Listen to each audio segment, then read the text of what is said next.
to it. And one of the key design elements that the design team has come up with is a concept that we've been calling the artery wall. And the artery wall is basically a very clean glass wall that runs along the inside face of the terminal. And it will be very high gloss. It'll have a very polished, machine-like finish. It'll be transparent, so just by virtue of that, it'll improve intuitive wayfinding. So what the concessionaires can expect to build into is a very uncluttered looking, clean space. This is a view of the proposed hold lounges, and what you're seeing here is a design for gate pylons. We don't know if that's going to be the final design, but it will be some type of a gate marker like that. But you'll see less clutter in the terminal. It'll be very clean, very clear. The artery wall concept stretches all the way across the face of the inside of the terminal. And what it's intended to do is not only unify the entire terminal, but it's intended to be a single element that you can identify airport-wide, and it's going to be a very clean glass wall. It'll create a very light, bright environment. So we're going from this to this, and I think that's going to result in a very refreshing change. The way that this artery wall works is that we're creating what we've called view pockets. And where before the concession spaces had about 10 feet of headroom to develop their identity, now these view pockets are about 14 feet high. So we're going to provide you with a neutral frame that'll actually be about 14 feet high and give you a lot of latitude to really express yourself in those spaces. I'm using an example here from Terminal A. And in Terminal A, we do have view pockets on both sides of the concourse, this being the side that you enter into from the security checkpoint, this being the hold lounge side. In Terminal B, we've got some different existing structural and mechanical conditions. So there's a different architectural response in Terminal B. On the hold lounge side, we have HVAC trunk lines running through the hold lounge. So we don't have as much height potential in those areas. So on that side, we've developed, and I'm going to show a little bit better image of this, we've developed a light cove that stretches all the way across the inside face of the hold lounge side.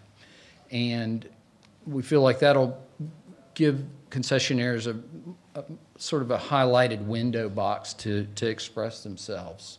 In Terminal E, we've got the potential for a little bit more height. So those spaces will have a 12-foot height. Again, on the inside face, there'll be a 14-foot opening. And in Terminal E, you'll have a 12-foot opening on the hold lounge side. This is a view of the light cove as it runs through the terminal. And that would be interrupted by, for example, right here, a concessions white box.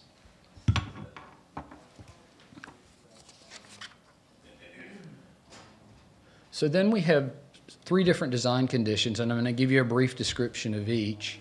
The first is an inline condition, and on the inline conditions, these concession spaces are characterized by one opening, and that's facing the concourse. And that would look like this. So those units would have a 14-foot elevation for which they could develop any kind of identity zone. They'll have a lot of area to really get creative in. That's another view looking down the concourse. Then the second condition is called the freestanding condition, and these areas would have multiple neutral frames. And most of these happen in the Skylink areas where we're creating multi-unit food and beverage and retail locations. So there's an attempt for, we're attempting to create a real village in these areas. And Just for example, you can see the star here. This is one of those locations, but we've done a 3D study, and this is just a concept that we've developed, but it gives the feeling of a freestanding concession space. And in these particular units, they'll have guardrails around, or drink rails, to separate those areas from the concourse traffic. We think it's going to be very nice. This is the opposite side of the Skylink node. Then the third condition is the corner condition.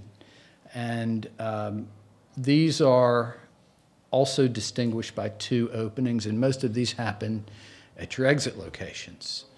So running through the terminal, in Terminal B, as you may or may not be aware, what's being offered as part of this concession package are the Phase 1 and Phase 2 units. And Phase 1 is on the right-hand side of this drawing, and Phase 2 is on the left-hand. These are the inline locations, and there are currently 18 of these locations. The freestanding, they're, as I said, located near the Skylink nodes, and there are 6 of these locations. The corner locations, there's only 1 in Terminal B, and that is a landside location in a bag claim area. And that's the cluster of all combined.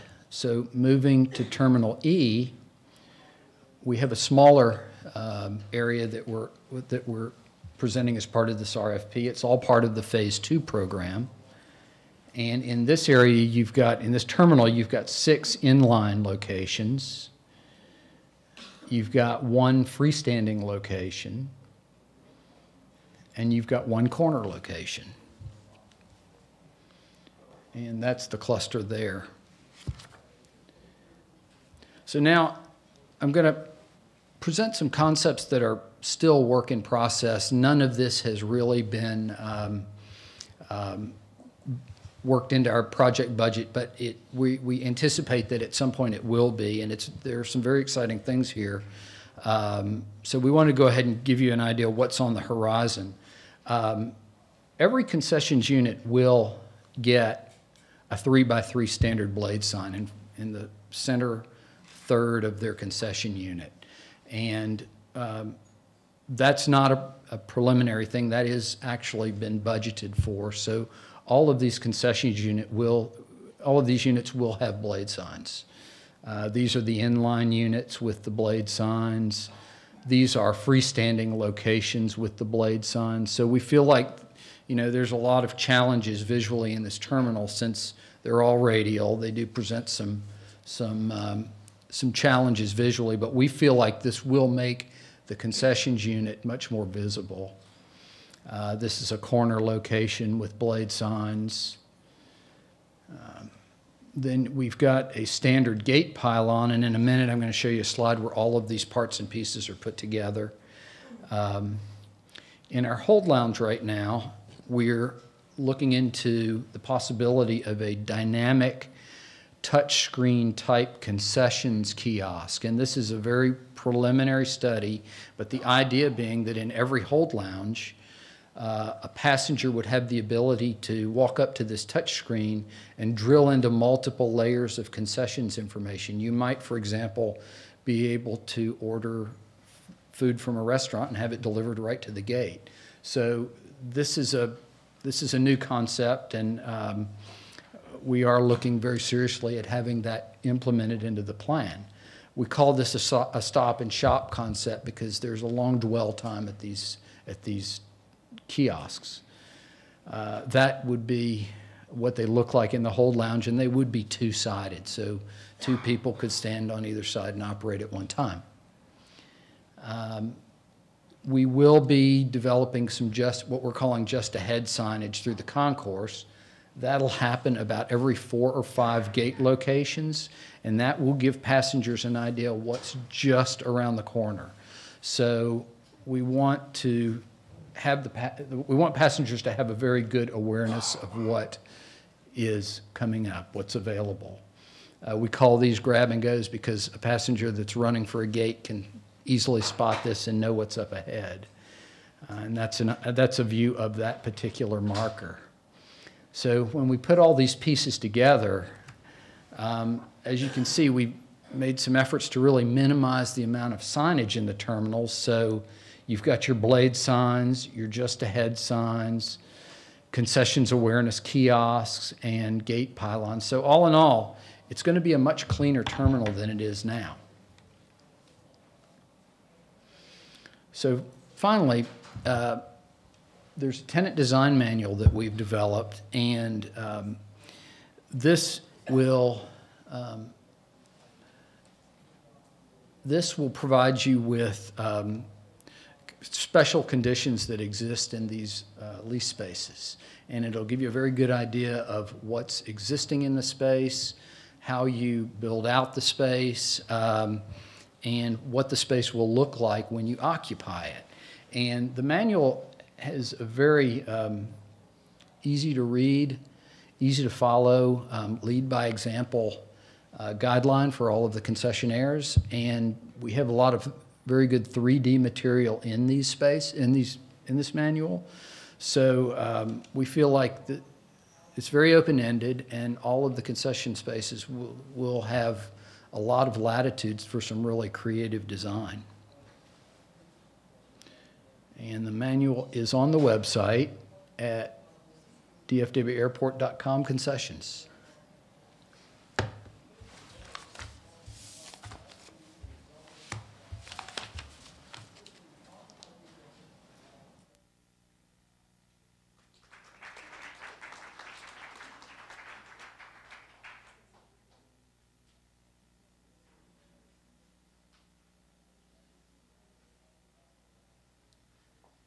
And I'm sure you're all very excited to hear what I have to say, and someone is going to be very excited. We found your phone. Oh, that's me. That's you. I just said something like, oh my God. Now I want the same excitement from all of you as I. Okay, I'm going to bore you a little bit with some of the stuff you're familiar with already, and we've talked to a little. And that's really what are the minimum requirements for this B&E RFP. Minimum requirements, these are elements that you must have before it can proceed into any evaluation period. The first, the first minimum requirement is that you must have a minimum of 3 years of operation within the past 10 years in the ownership or operation of a proposed or similar concept, or 10 years of successful operation in an airport or non-traditional environment. We know we have a lot of concepts that are kind of spreading their wings into airports. So if you have experience in other venues that is transferable, as long as you've had 10 years of that experience, we can go with that. We're also adjusting the proposer experience section a little bit from what you may have remembered from previous RFPs. The proposer experience, you can receive qualification for the minimum experience requirement by having a 35% owner or more that meets that requirement.